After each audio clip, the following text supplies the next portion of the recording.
Well, it's been less than a year. The Arab world is continuing to go through a historic transformation on a path that plays out before our eyes and has a destination that, well, we just don't quite know. Egypt, under Hosni Mubarak's rule for 30-plus years, is actually holding elections at the same time that its military, instrumental in Mubarak's fall by their decision not to open fire at the apex of the original protests, well, that very same military is now being accused of being the equivalent of Mubarak and preventing the very freedoms that they seem to be helping the protesters defend just a few months ago.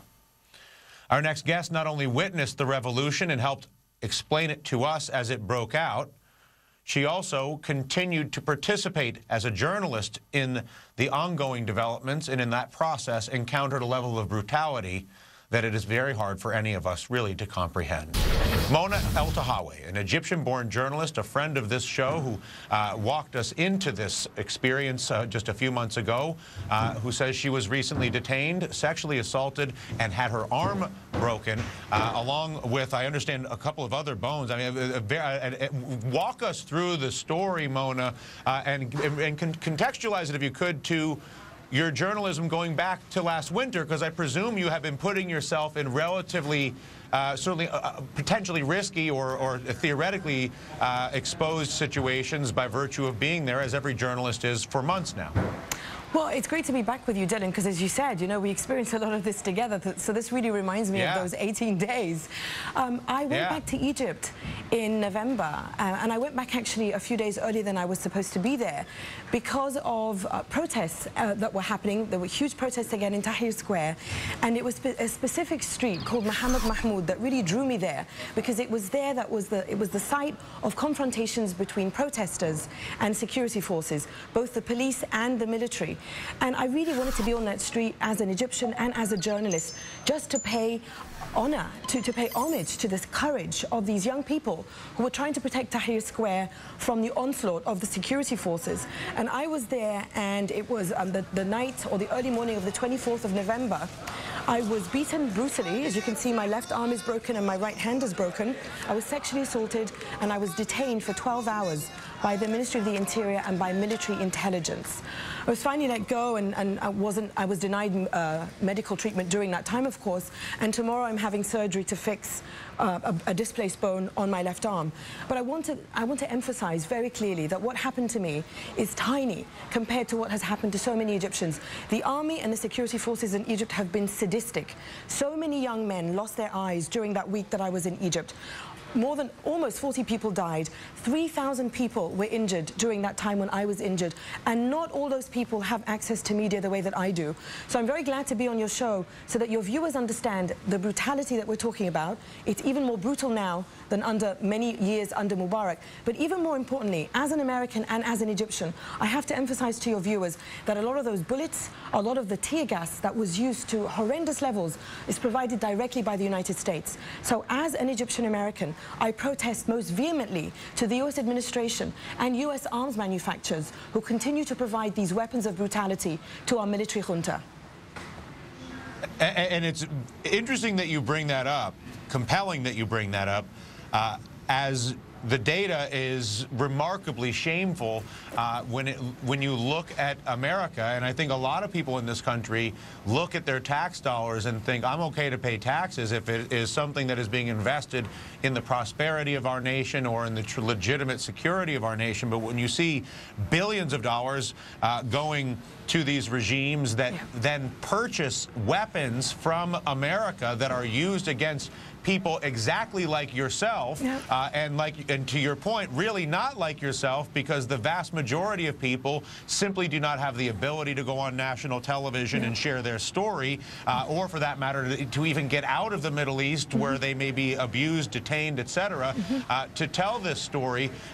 Do you get the sense that the people of America realize that their tax dollars are being used to purchase assault weaponry to be used to oppress the very people that the American people might align themselves with emotionally as a voice for freedom.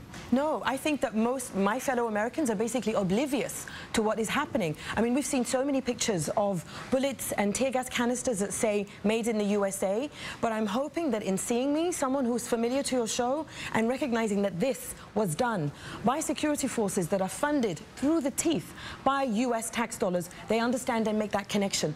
Up until, you know, human rights groups released a report, I think it was today or yesterday, that showed that as recent as November the 25th, the day that after I was assaulted, US tear gas was still being shipped to Egypt, even though we know that it was suffocating people by the hundreds in Tahrir Square. Not just that, the US administration gives the Egyptian military $1.3 billion in aid every year. That comprises 40% of the military's budget. That military junta that is now oppressing us and beating us and sexually violating us in Egypt in ways even worse than Mubarak is being directly funded by the United States, and this must stop.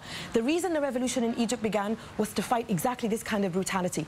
The sexual violence is especially shameful. Mubarak used sexual violence in 2005 against female activists and journalists. The military used it in March when it conducted virginity tests, essentially sexual assaults against female activists. And here they are again, the sexual assault that I faced. We have to look this directly in the eye. We have to tell President Obama. We have to tell Congress. Every American must know what our tax dollars are going to. My tax dollars went towards this. As an Egyptian and as an American, I vehemently protest against both. And this revolution will not be hijacked either by the Egyptian military nor by the money and the weapons that the US administration sells it. The rationalization that you get from the U.S. administrations, not just this administration, but all of the preceding administrations, is that the aid must be delivered to Saudi Arabia, to Egypt, to these theoretical allies of the United States in the name of stability. It is an interesting picture of stability to look at your wrists. I don't know how stability is achieved by you paying taxes so that America can pay somebody else to break your arms. Absolutely. What kind of stability is that? This, you know, we must never be in a position to choose between freedom and stability. Saudi Arabia doesn't get aid from the US, but Saudi Arabia, you can believe it, pours millions of dollars into Egypt because Saudi Arabia is one of the darkest counter-revolutionary forces today. Together, the US and Saudi Arabia are uninterested and would like to see this revolution fail because they buy the lie that the military is the solution to stability. The military is not the solution to stability. The military should be defending us against any outside attack. The military should not be breaking our bones. And so once again, our tax dollars must not go towards hijacking this revolution. The Egyptian people have made it very clear. We want to be free of brutality. We want to be free of outside interference, and we will be free. And our tax dollars must not go towards those who want to subvert that freedom. Saudi Arabia is also funding a lot of the Islamist movements in Egypt, and you will hear the military over the next few weeks point to those Islamists, because they've done so well in the elections, and say, you see, it's either us or the crazy guys. As an Egyptian, I say I will have the Muslim Brotherhood in parliament, and I will hold the Muslim Brotherhood to the same democratic principles as I held Mubarak. And the Muslim Brotherhood knows that if they try to dictate Egypt or try to repress Egypt, we will be out on the street against them as we were against Mubarak.